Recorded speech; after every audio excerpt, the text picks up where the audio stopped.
Welcome back to my channel. I'm Shawn Gonzalez. Today I'm going to be teaching you about anamorphic lenses and anamorphic filters. This is the Sankor 16C anamorphic lens, and this is the Cinemorph filter made by Vid-Atlantic. This lens is made by Sankor, made in Japan. Difference between both of them: this one costs $80. This one costs $200. You can easily go up to $300, $350 on eBay, which is where I got this one from, and I had it the next day after I purchased it. Luckily enough, the person I bought it from lived in my city. You can get this one on Vid-Atlantic's website, Vid-Atlantic.I, and it's their Cinemorph filter. They also sell anamorphic lenses. They have a nice little variety of lenses you can choose from. I'm not being paid to do this review or anything. It's just I figured I'd help you guys decide which one you want if you want to shoot anamorphic. If you're just getting into shooting anamorphic, I would suggest getting the Cinemorph filter. And once you progress at that, then look into getting the actual anamorphic lens. Because shooting with anamorphic lens is a bit of a learning curve. You have to measure in feet how far you're shooting at your subject. You can't just focus on it as you would with just this lens. Now the difference between focusing on both of them, you have to measure in feet. This one has it focuses from 5 feet. You can't focus anything smaller than 5 feet. From 5 feet all the way to infinity, this focuses on. It's a projector lens, so it's meant to be far away. This one you could focus as close as your lens will let you, your taking lens. All you have to do is, I'll show you right now. I got this little filter, this little adapter ring. Let me screw it on there. Now I have to use 2 adapter rings because the 50mm by Pentax has a 49mm thread. So all you do is screw it onto your lens like that. Make sure this little dot thing here is up top facing, upwards. And this little, all you gotta do is look at the little fiber wire right there, which produces the flares. And make sure it's vertical, directly above the dot right here. Just like that. And then you're good to go. That's all it is to shoot with this. You can focus as close as you can, probably like 2 feet, 1.5 feet, maybe even 1 foot with the 50mm lens. And then you're good to shoot anamorphic. But if you want to use the actual anamorphic lens, this is a run and gun. If you really want to do run and gun shooting, get the Cinemorph filter. And if you want to shoot with the anamorphic lens, the Sankor 16C, you're going to have to get a clamp to attach to your taking lens. So I'm going to show you really quick. Let me undo this little adapter ring because, let's see. Adapt this onto there. Attach this onto your taking lens.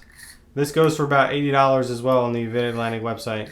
They highly help us low budget indie filmmakers out with anamorphic shooting big time. So you got to give props to them for all the stuff they come up with to help us out. Then what you would do is, this I got from Home Depot.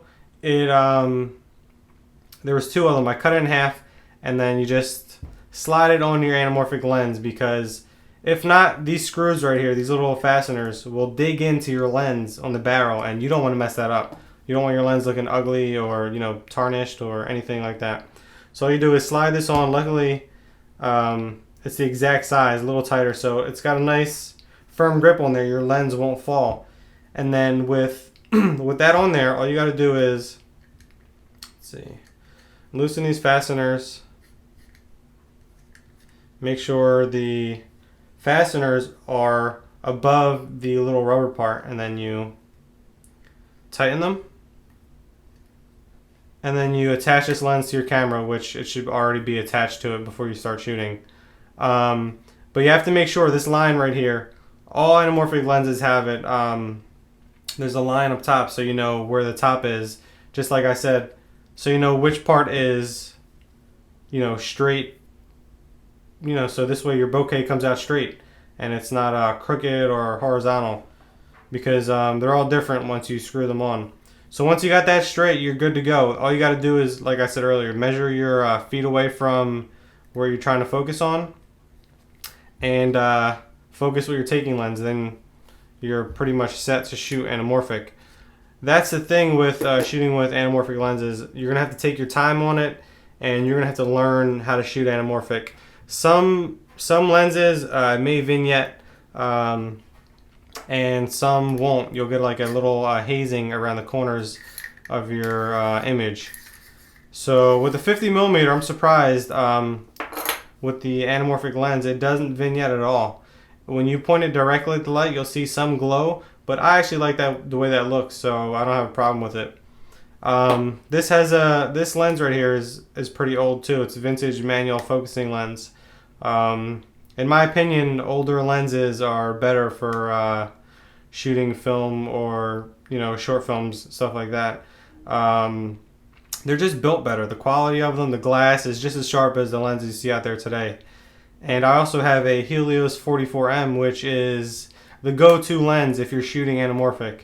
This is a 58mm. There's no vignetting with the anamorphic lens, and it's all solid steel, or I'm not sure if it's steel, but it's all solid metal construction, and it's pretty heavy. So yeah, this costs like $40 on eBay, and this one I got off Craigslist for 20 bucks. And the person even threw in a 70 to 200 what kind of lens is that? Tamron lens. And I mean, I couldn't pass that deal up.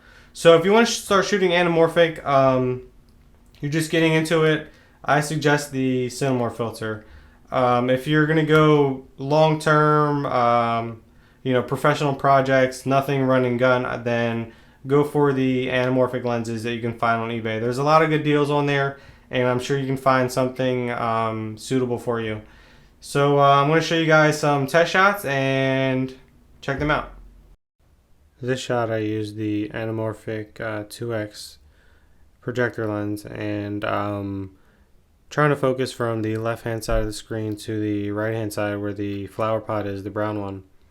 It's kind of hard to do. You can't pull it off unless you have diopters, because the plant on the left is about 1.5 feet to 2 feet away, and the anamorphic lens can only focus from 5 feet to infinity, so it would be impossible. But you can pull the look as if you were trying to rack focus from that object to the flower pot, which you can see I was trying to do. It's almost like you're going from one to the other without focusing on the first one. You could pull it off if you got a good shot and you fool the audience, but other than that, you need diopters and it won't work. Right now we're shooting with the Cinemorph filter, and as you can see, the image is not cropped. It doesn't have the widescreen bars on the top and bottom, so what you have to do is crop that out in post, as you see that I just did, and you'll give it that anamorphic look. So what I'm trying to do in this shot is focus from infinity all the way down to the plant on the left hand side, the leaves that are blowing in the wind. You can rack focus on anything with the Cinemorph filter. It's easy to use, it's very portable, and it gives you a great image. You lose about a stop or two of light because of the oval letting light into your lens, but other than that, you got the stretched bokeh and it looks good. So with this shot we're using the back to the anamorphic lens, and I'm focusing from 5 feet away at this yellow coffee pot, and you can't get any closer than that. Like I said, you need diopters. I just wanted to show you guys how the closest that you can shoot with the anamorphic lens. Now this is the same spot I'm shooting at with the Cinemorph filter, and 5 feet away, and I want to show you how easy it is to move around, get close, up close and personal with your subject, and rack focus. It's very easy. You still have that nice stretch bokeh. You still get that vintage feel, the anamorphic look to it.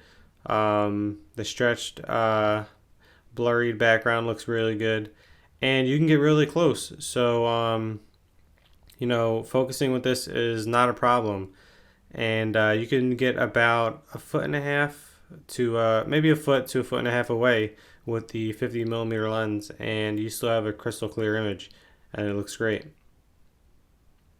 You can move around and just focus all you want, and it all looks good.